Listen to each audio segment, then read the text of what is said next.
Rated T for teen.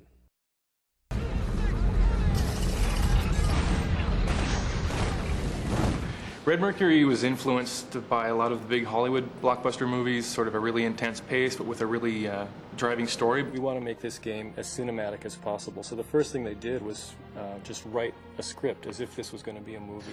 We met our writers, Rick and Tog, and talked about what we wanted to do. They immediately grabbed on to this idea of Red Mercury as something completely unique. We've done 6 movies in the last 18 months.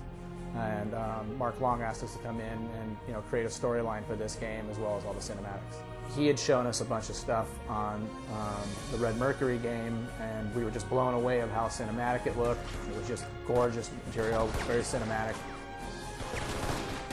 The Red Mercury story is about dealing with a bomb called Red Mercury, which is a semi-nuclear device. And you're sort of chasing it around the globe, trying to make sure it doesn't get set off. And you're always one step behind. From Russia to Casablanca. From Chechnya to Syria. Chasing after this terrorist team, trying to save the world, basically. And not really know what the mission directive is and have to figure things out as you go along.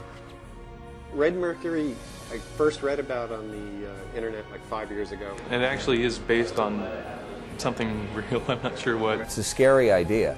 And when we saw the early cinematics, one of the things we saw was the Red Mercury actually go off, and it blows all the planes off of the aircraft carrier's deck. We saw sort of one of the early visuals they had done for that, and I was pretty impressed.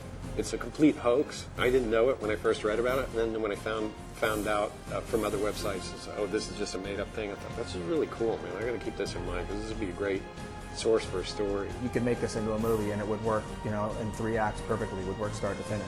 You want to get to the next cinematic where you can engage another interesting character. That really is what, to me, separates the good game from the excellent video game.